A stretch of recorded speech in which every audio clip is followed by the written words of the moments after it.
At its inaugural expo event in London this weekend, Frontier Developments outlined the next 12 months of updates for its currently alien-infested space sim Elite Dangerous. There's an awful lot of exciting stuff in store, ranging from new ships and guild-bound space stations, to planets that aren't so distressingly beige. 4 updates, going under the catch-all name Beyond, are currently planned for release in 2018, and all will be free to those that own the Elite Dangerous expansion Horizons.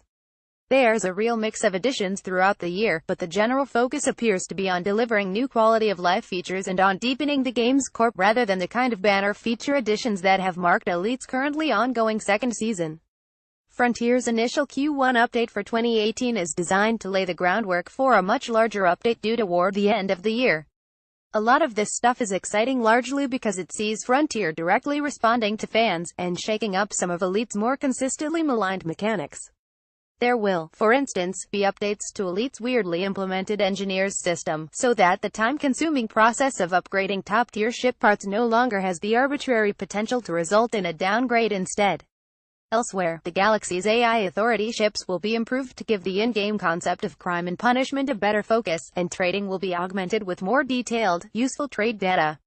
This latter addition seems to suggest Frontier has finally conceded that consistently forcing players out of the game and onto third-party services to find the information they need might ultimately be detrimental to the immersion Elite strives for. And in a similar bid to break Elite's sometimes frustratingly staccato rhythm, Q1 will see the introduction of Galnet audio, enabling commanders to digest Elite Dangerous in-game news service via text-to-speech audio while flying around, instead of being forced to read the all-consuming print version while parked up somewhere.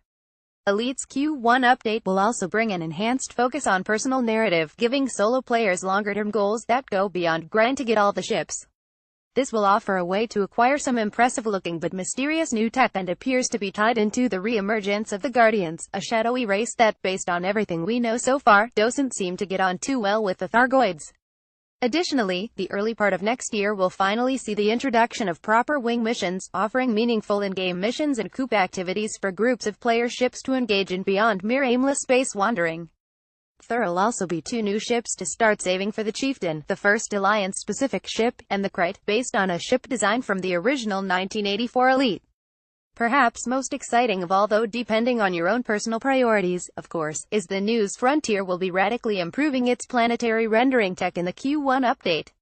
Notably, this will see increased planetary diversity in space, so that you'll encounter more visually stimulating planets on your travels that go beyond the current plethora of uninspiring beige cheese moons.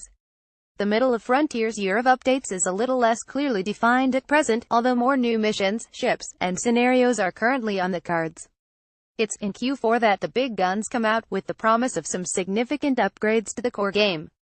A new codex, a kind of in-game encyclopedia used for logging discoveries and hinting at anomalies, will be introduced, and both exploration and mining will receive a major overhaul, making 2 of Elite's most undercooked career paths considerably more substantial. Meanwhile, Elite's planetary overhaul will continue.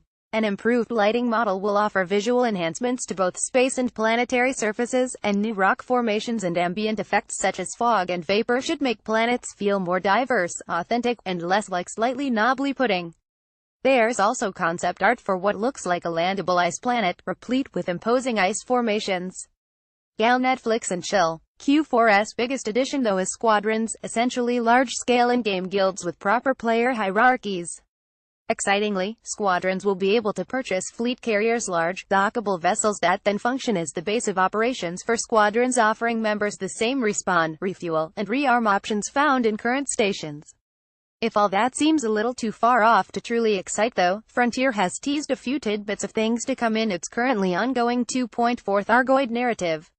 These include a new ship which may or may not be the highly anticipated Type 10, plus what appears to be a new, and considerably more ferocious-looking brand of Thargoid.